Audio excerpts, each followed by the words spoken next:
Hello, BookTube. I have some mail for you. Publisher mail, actual books in the mail. It's a nice feeling. Doesn't happen as much anymore. I get no fewer books. Absolutely not. No fewer books. It's just they're all electronic copies. I read now huge amounts of time on my iPad. And those don't feel right to show you. I'm not unboxing them. There's no Christmas morning type affect. Maybe I should get over that. Maybe we should do a digital overview every week and talk about that. But I'll have to figure out a way to do that, or I'm going to do that. But in the meantime, I did get books in the mail, and that's great. That makes me hope that I always hope that there will be more. So we've got 3 packages here. They're probably all finished copies, so we'll see. Okay, yeah, this first one is a finished copy. No, this is something we've seen already. This is a collection of short stories called Fraternity by Benjamin Nugent. No date on this, but I bet it's July. And that is our author. That's what he looks like. Let me see here. We'll just read this straight off the dust jacket, like you would in the store. In a Massachusetts college town stands a dilapidated colonial, Delta Zeta Chi. Here we meet Newton, the beloved chapter president, Oprah, the sensitive reader, Petey, the treasurer, loyal to a fault, Claire, the couch-surfing dropout who hopes to sell them drugs, and a girl known for unexpected reasons as God. Though the living room reeks of sweat and spilled beer, the brothers know that to be inside is everything. Fraternity celebrates the debauched kinship of boys and girls straddling adolescence and adulthood, the drunken antics, solemn confessions, and romantic encounters that mark their first years away from home. Beneath each episode lies the dread of exclusion. The closeted Oprah's hero worship gives way to real longing. A combat veteran offers advice on hazing. An alienated young woman searches for a sanctuary, and the shadow of assault hovers over every sexual encounter. Voiced by an off-kilter chorus of the young and desperate to belong, Benjamin Nugent's provocative collection pries the fraternity door off its hinges, daring us to peer inside with amusement, horror, and also love. So I don't think he's going to tell me, but I'm guessing that Benjamin Nugent went to a fraternity, pledged a fraternity. His writings appeared everywhere. Best American Short Stories, Best American Non-Required Reading, Paris Review, N+1, New York Times Magazine, New York Times Book Review, Time Magazine. No mention of whether or not this is a debut. This could be a debut. I think I mentioned when I first got a copy of this book that I have some personal experience with one particular fraternity, and I was on those couches. I was in those rooms, and got to see those young men when they had long since it was like Diane Fossey with the Gorillas. They had long since forgotten that I was there, and I observed everything. It was utterly fascinating, and not entirely negative either. So I'd be interested to see. This is a tiny little thing. It won't take any time at all to read. And I've had the advanced copy, and I haven't got to it. So I don't know what the date on this is, but I will. These mail hauls are often TBRs. I will put this on my list for tonight. So then we have another envelope. It's heavy, and then we finish with a box. But the envelope's actually heavier than the box. So let's see. Oh boy. Okay. Great. All right. This is from Penguin Press. This does have a pub sheet. I am going to write about this. Fantastic. I actually asked around to see if I could maybe write about this for somebody instead of for Open Letter. And those of you who are new to the channel, there are quite a few of you who are new. We're at our next milestone for subscribers. I am an editor at an online literary journal called Open Letters. And we run book reviews. Online, free, and so I have a venue. We're fairly well respected. We get blurbed on books, and we run book reviews by all sorts of people, including some booktubers that you would watch and maybe like. And so I have a venue. I have a home venue. So I'm not like some freelance critics out there. If they really were interested in a book, or if they really wanted to recommend it, they would write a review on Amazon, which I really should do. I'd kick myself that I don't do that. They'd write a review on Goodreads. Oh my God, should I do that? I should have an active, involved Goodreads presence, and I don't. It's not snobbery on my part. It's just I don't know, momentum, inertia. I haven't done that, and I really, really should. That's where the readers are. But a lot of those freelancers wouldn't have any other option. I have a home venue that isn't a blog, isn't personal. No. I woke up this morning and I thought I might read this book. No. These are formal book reviews, serious considerations of the books under review. And so I have a venue where I can write about anything. But it's always nice, especially since I'm scarred from birth at remembering all the years, the decades when I didn't have such a venue, when such venues weren't possible. It's always nice to get somebody, some editor, to sign off on a review, and I never got that to happen with this book. This is by Robert Draper, and it's called To Start a War: How the Bush Administration Took America into Iraq. I've already read this. I thought it was fantastic. Fantastic. I want to write about it for somebody, but I think it's a late July book, so most editors, most book section editors, their scheduling calendars have closed out. So they don't have room for this, or they've got somebody else to do it. Let me read you about this. Yeah, this is the date on it for the finished copy is the end of July, July 28th. Even now, after more than 15 years, it's hard to see the invasion of Iraq through the cool, considered gaze of history. Yes, indeed, it is. Most of the major players in that decision are still with us, and few are not haunted by it.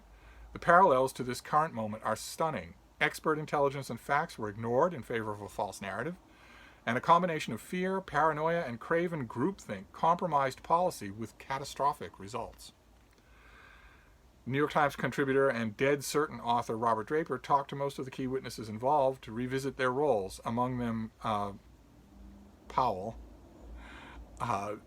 Armitage, Rice, Wolfowitz, Faith, Tenet, Bremer, Fleischer. Okay, we're not even going to identify these people, just assuming. I mean, you mentioned it has been 15 years.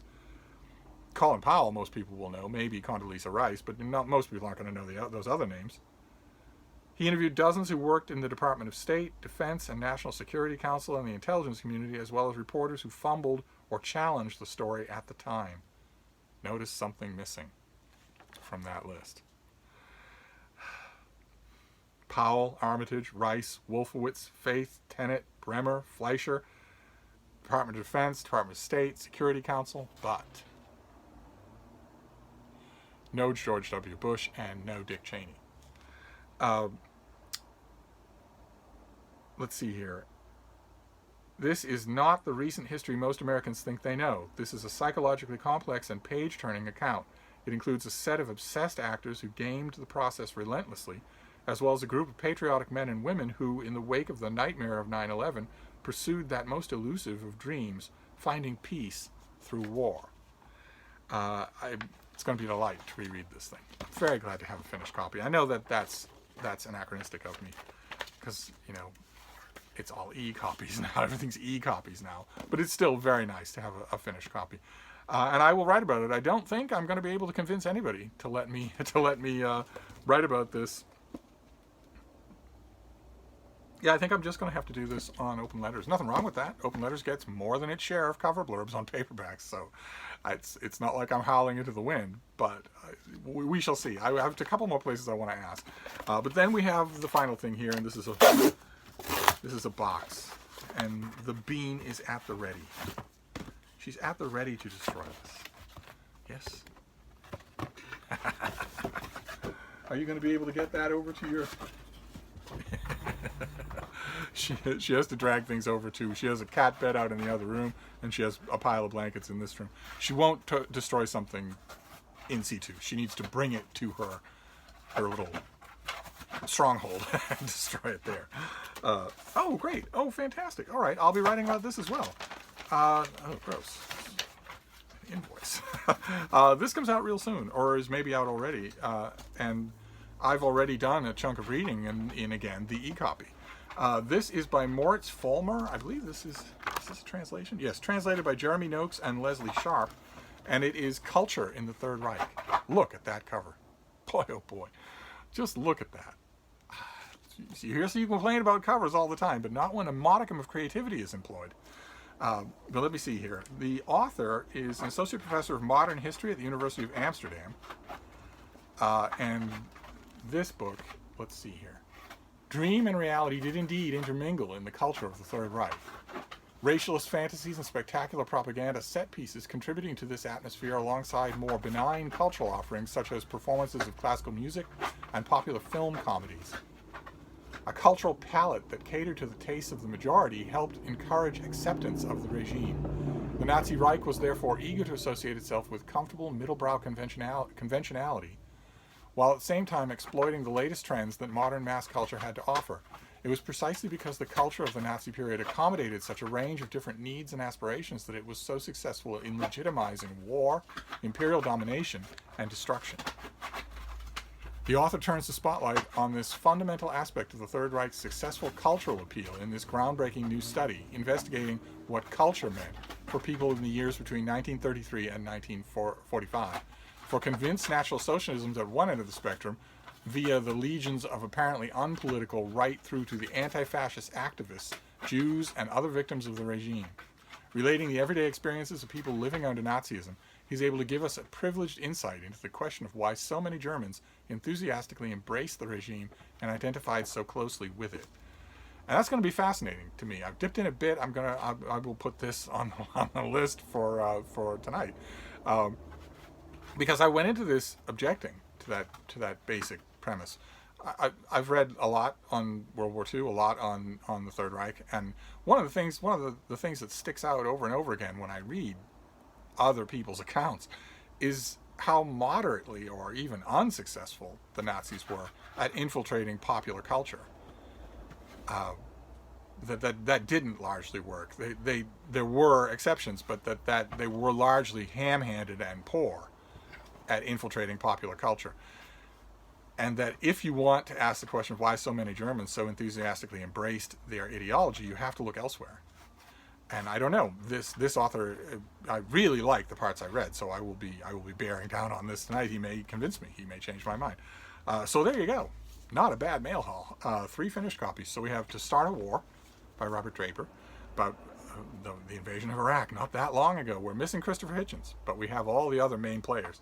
Well, except Saddam Hussein, of course. We have Culture in the Third Reich, translated into English, and we have Fraternity by Benjamin Nugent. I could just put all of these on my reading list for tonight. That could happen. I am slowly approaching the period where the idea of reading a physical book once the reading time starts at midnight feels a little odd. Well, I'm slowly approaching the point where the thing that I want to make sure to do is not to have a stack of apropos books right there by the bedside, but rather to make sure that my iPad is fully charged. Welcome to the 21st century. Although it's not the 21st century, it's the plague that did it. But one way or another, I will put all 3 of these on the nightstand and plow into them as soon as the world quiets down. So I'm going to wrap this up for now. That was mail, and it's always fun to share mail with you. So I'll be back. Thank you, BookTube.